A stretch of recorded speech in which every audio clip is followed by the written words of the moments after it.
요즘은 공무원과 사립학교 교직원들 중에 개인적으로 연금을 준비하는 분들이 늘어나고 있습니다. 오늘 은퇴스쿨에서는 무드셀러와 함께 이유는 무엇이고 어떻게 활용하는지 알아보도록 하겠습니다.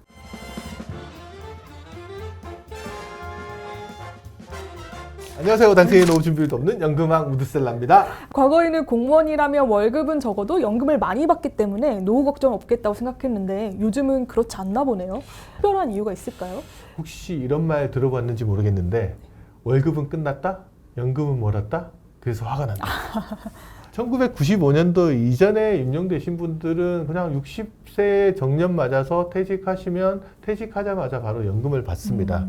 그런데 법이 바뀌면서 1996년 이후에 임용되신 분들은 정년퇴직을 하더라도 퇴직하는 시기에 따라서 연금 수급이 시작되는, 개시되는 시기가 차츰차츰 늦춰지고 있는다고 보시면 될 것 같아요. 그래서 96년도 이후에 임용되신 분이 올해 퇴직한다. 그럼 60세에 정년퇴직을 하더라도 62세부터 연금을 받을 수 있고요. 이쪽 2027년이면 63세, 2030년에 퇴직하면 64세, 그래서 2033년 이후에 퇴직하면 65세부터 연금을 개시하게 되는 거예요. 그러면 60세에 퇴직해서 지금 현재는 한 2년 정도 소득 공백이 있으신 거고, 2033년 이후에 퇴직하시는 분 같으면은 한 65세부터 받으시니까 5년간 소득 공백이 있죠. 그러면 사립학교 교직원들도 연금을 늦게 받고 적게 받게 되는 건가요?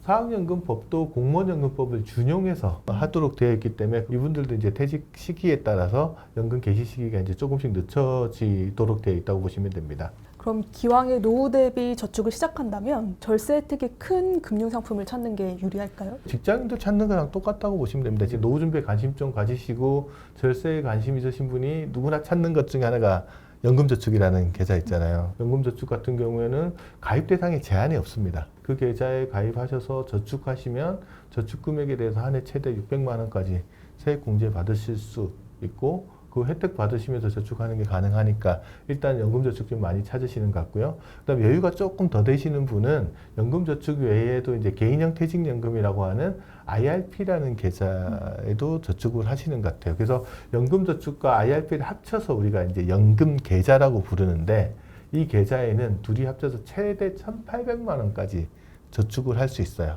근데 저축 금액에 대해서는 900만 원까지만 세액 공제를 해주니까 900만 원 정도만 맞춰서 저축을 한다 그래도 연말정산 때 세액 공제를 많이 받을 수 있잖아요. 다만 이제 아까 말씀드렸듯이 연금 저축만 가입한 경우에는 900만 원을 해주는 게 아니고 600만 원까지만 세액 공제가 됩니다. 그래서 자신의 저축 여력이 한 해 600만 원 정도 이하이신 분은 연금 저축을 하든 IRP를 하든 하나를 하셔가지고 저축을 하시면 큰 상관없는데, 만약 600만 원 이상 저축을 하시는 분이면 연금 저축에는 가급적 600만 원까지 하시고 초과되는 금액은 IRP에 저축을 하셔서 이제 세액 공제 받으시면서 저축하시면 될 것 같아요. 그리고 이게 어떤 분 600만 원 저축하고 900만 원 저축하면 그걸 연말정산 때 다 세금 돌려주냐 이렇게 물어보는데, 세액 공제 대상이 되는 거고 돌려받는 세금은 세액 공제 대상이 되는 금액의 일정 비율을 돌려받습니다. 그래서 세액 공제율이라고 하는데 급여에 따라서 좀 다릅니다. 총 급여가 5,500만 원보다 좀 작은 분들은 세액 공제 대상 저축 금액의 16.5%에 해당되는 세금을 돌려받게끔 됩니다. 그래서 연간 600만 원 저축하시면 최대한 99만 원 정도? 900만 원 꽉 채워서 저축을 하셨다 그러면 최대한 148만 5천 원 정도 세금을 환급 받으실 수 있거든요. 근데 5,500만 원보다 이제 소득이 살짝 더 많다. 그러신 분은 세액 공제율이 조금 줄어듭니다. 그래서 13.2%를 세액 공제를 해주기 때문에, 그러면 그 어떻게 되냐? 600만 원 저축하시면 한 79만 2천 원 정도? 900만 원 저축하신 분 같은 경우는 최대한 118만 8천 원 정도 세금을 환급받을 수 있어요. 근데 요즘에는 재직 중인 공무원뿐만 아니라 퇴직하는 공무원들도 연금 계좌를 찾는다고 하더라고요. 이거는 이유가 있을까요? 보통 뭐 재직 중에 저축하면 세액 공제 받으니까 뭐 할 수도 있다라고 생각하는데, 퇴직하시는 분들이 왜 찾을까라고 이야기하는데, 공무원분들이나 사립학교 교직원분들이 퇴직하면서 받는 것 중에는 연금 형태로 받는 걸 아까 퇴직연금이라고 했잖아요. 이 연금 형태 말고 일시금 형태로 받는 게 있습니다. 그거를 퇴직수당이라고 하고요. 그 다음에 명예퇴직수당을 또 별도로 받으실 수 있잖아요. 그러면 연금저축이나 IRP 계좌에 이체하신 다음에 나중에 55세 이후에 연금으로 수령하는 경우들도 있어요. 근데 뭐 퇴직하는 시기가 이미 55세를 넘어가셨다고 하시는 분은 그 돈을 바로 연금저축이나 IRP 계좌에 이체하시자마자 바로 연금으로 수령하는 것들도 가능하거든요. 그래서 요거를 좀 연금으로 수령해서 노후소득원으로 좀 삼아보겠다라는 분들도 좀 있은 것 같습니다. 이렇게 연금 계좌로 이체하고 수령하면 어떤 혜택이 있나요? 퇴직소득세의 한 30%에서 40% 정도를 감면을 해주거든요. 공무원들 같은 경우 퇴직수당이나 이 명예퇴직수당을 받는 거, 이것도 세법상으로는 퇴직소득세 과세 대상 소득에 속합니다. 이것도 마찬가지로 세금이 나온다 그러면 연금저축이나 IRP 계좌에 이체를 하면 당연히 세금을 좀 감면받는 효과가 있겠죠. 이 퇴직수당이라는 게 어떤 성격을 가지고 있냐 그러면 우리 직장 다닐 때도 직장 다니시면 국민연금 보험료 내면 연말정산 때 소득공제 받죠. 공무원연금도 똑같습니다. 공무원연금도 공무원 재직 중이신 분이 보험료를 내면 그걸 소득공제를 해주거든요. 그런데 공적연금에 대한 소득공제 제도가 생긴 게 언제냐면 2002년도부터 생겼습니다. 근데 공무원연금 가입자들은 최장 한 33년 정도 보험료를 납부를 하시는데 잘 생각해 보면 2002년도 이후 납부한 보험료만 소득공제를 받았죠. 그러면 지금 퇴직하시는 분 중에 상당수는 2001년도 이전 재직 기간도 분명히 포함되어 있을 거 아니에요.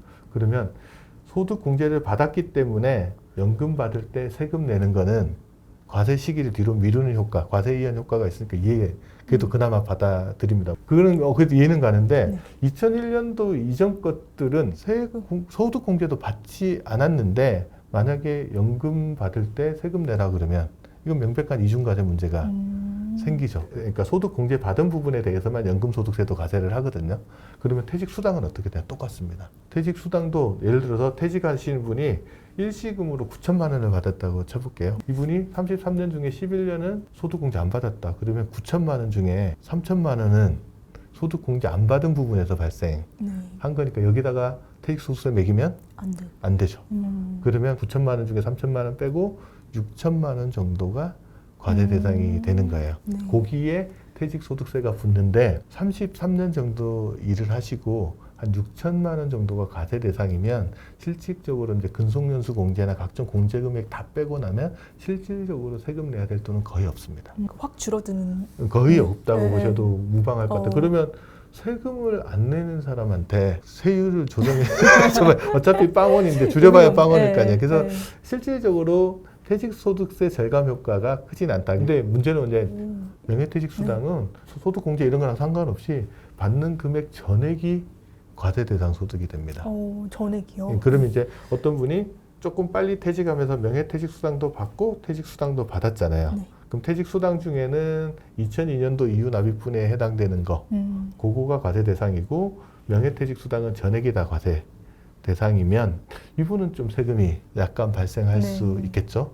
그런 이런 분들 입장에서는 연금저축이나 IRP 계좌에 이체하고 55세 이후에 연금으로 수령하게 되면 세금을 조금 감면받는 효과들은 있을 겁니다. 그렇다고 하더라도 뭐 이것 때문에 세금 절세 효과가 명확히 어마무시하게 크냐라고 하면 그렇게 많지는 않아요. 그런데도 불구하고 사람들이 왜 굳이 그거를 명예퇴직수당이나 퇴직수당을 들고 연금저축 계좌나 IRP 계좌에 넣을까? 제가 고민을 좀 해봤거든요. 이유가 어딨냐 그러면 건강보험료 때문에. 건강보험료요? 네, 직장인들도 마찬가지지만 공무원분들도 퇴직하면 직장가입자에서 지역가입자로 전환해서 건강보험료를 내야 되는데 직장인들은 그래도 좀 피해갈 길이 하나 있어요. 예를 들면 다른 소득이 별로 많지 않다 그러면 직장에 다니는 자녀가 있으면 자녀의 건강보험료에 피부양자가 되면은 보험료를 내지 않아도 되거든요. 근데 이 피부양자가 되는 조건이 좀 까다로워요. 어떻게 까다로우냐면 일단 연간 소득이 2천만 원을 넘지 않아야 되고 재산세 과세표준 기준으로 5억 4천을 넘지 않아야 되는데 또 이 공무원분들이나 사립학교 교직원분들의 상당수는 연금 수령액만 가지고도 연간 2천만 원을 오버하는 경우가 많죠. 그러면 자녀의 건강보험에 피부양자로 등재하는 거는 불가능하면 지역가입자로 전환해서 건강보험료를 납부를 해야 돼요. 그런데 건강보험료는 지역가입자인 경우에는 재산하고 소득의 건보료가 부과되는데 이 부과 대상 소득 중에는 이자소득, 배당소득, 연금소득이 포함돼요.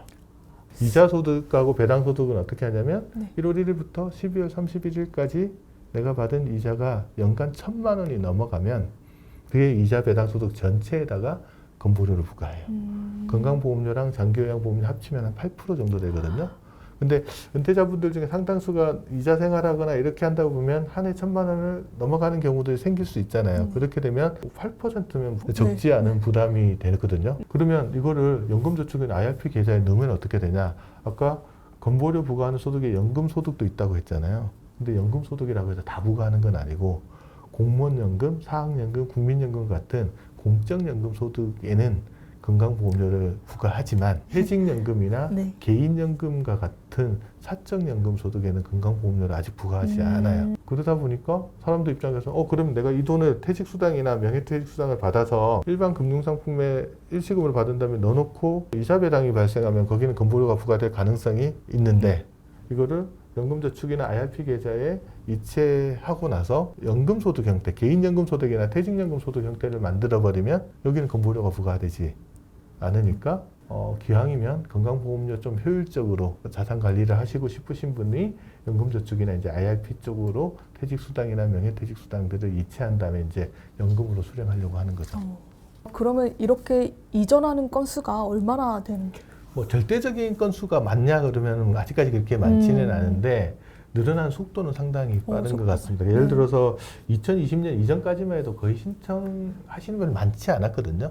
그런데 그 이후에 이제 건강보험법이 개정이 되고 어떤 게 달라졌냐면 피부양자 등재 조건이 좀 더 많이 까다로워졌어요. 예전에는 연소득이 3,400만 원 이하이면 피부양자 등재를 할 수 있는데 지금은 2,000만 원 이하로 좀 줄어들다 보니까 건강보험료 좀 덜 내는 방법들도 찾게 되잖아요. 그러면서 조금씩 늘어나기 시작하는데 2020년도는 그래도 한 뭐 74건 정도밖에 안 되고 2023년에는 한 387건 정도 공무원연금 수급자 중에는 그러다가 2024년에는 그거에 또 한 3배 가까이 늘어서 한 1,007건 정도 해서 늘어나는 속도를 보면 조금 생각보다 빨리 늘어난다. 그래서 사람들이 세금에도 민감하지만 건강보험료도 좀 상당히 민감하게 움직이고 있다라는 것들을 좀 볼 수 있는 거고 내 자산 어디다 둘 거냐 이런 것들에 대한 고민들을 좀 많이 하고 있는 거라고 보시면 될 것 같습니다. 그럼 퇴직수당하고 명예퇴직수당을 전부 연금저축과 IRP에 이체할 수 있나요? 퇴직소득세 과세 대상이 되는 부분 그거를 연금저축이나 IRP 계좌에 이체할 수 있다. 근데 퇴직수당 말고 명예퇴직수당 같은 경우는 전액이 다 퇴직소득세 과세 대상이 되니까 전체 다 집어넣을 수 있죠. 그래서 퇴직수당 중에 과세 대상되는 부분 명예퇴직수당을 연금저축이나 IRP 계좌에 이체할 수 있다. 이렇게 보시면 됩니다. 그럼 이거를 바로 연금 계좌로 이체하는 것도 가능한가요? 직장인들 같은 경우에는 나 IRP 계좌 여기로 넣어줘 이렇게 이야기하면 회사에서 거기로 바로 이체를 해주는 게 가능은 한데 공무원이나 사립학교 교직은 아직은 그게 안 됩니다. 퇴직하는 시점에 퇴직수당하고 명예퇴직수당을 일시금 형태로 수령을 해야 됩니다. 그 과정에서 세금이 있으면 세금을 좀 떼고 세후 금액을 수령을 하게 될 거고요. 이 과정에서 이제 기억해야 될 게 두 가지 있는데 퇴직수당이나 명예퇴직수당 받으면 그 퇴직하는 시점에 공무원연금공단이나 뭐 해당 학교 같은 데서 퇴직소득세 원천징수 영수증이라는 걸 줄 겁니다. 뭔가 숫자 잔뜩 써 있는 뭔가를 줄 텐데 그거 버리지 마시고 가지고 계시면 돼요. 거기 보면 과세 대상 퇴직소득이 얼마인지 써 있을 겁니다. 그거 딱 가지고 계시고요. 두 번째는 퇴직수당이랑 명예퇴직수당을 수령한 날 있죠. 그날로부터 60일. 한 2달 정도. 그렇죠. 60일 이내에 그 퇴직소득세 원천징수 영수증 그 받은 거 그거 들고 금융회사를 갑니다. 뭐 증권사 이런 데 가서 내밀면서 나 이거 연금저축이나 IRP 계좌에 이체하러 왔어 라고 이야기를 하면 그 금융회사 직원이 그 돈하고 그 서류하고 이제 신청서 하나 쓰시면 그 돈을 받아서 연금저축이나 IRP 계좌에 이체를 시켜줄 겁니다. 그리고 과정에서 이제 만약에 세금을 좀 퇴직소득세를 뗀 게 있다 그럴 수도 있잖아요. 그런 경우에는 금융회사가 해당 그 세금 뗀 곳에다가 요청을 해서 그 돈 받아다가 다시 연금저축이나 IRP 계좌에 이체시켜 주게끔 되어 있습니다. 그래서 기억하실 거는 퇴직소득세 원천징수 영수증 받으신 거 버리지 말고 잘 간직하자. 두 번째는 이제 퇴직수당 받은 날로부터 60일 이내에 신청을 한다. 그거 정도를 잊지 않고 계시면 될 것 같습니다. 오늘은 요즘 공무원들이 연금저축과 IRP를 찾는 이유에 대해 살펴봤습니다. 다음번엔 좀 더 좋은 소식도 많이 준비해가지고 찾아뵙도록 하겠습니다. 감사합니다. 감사합니다.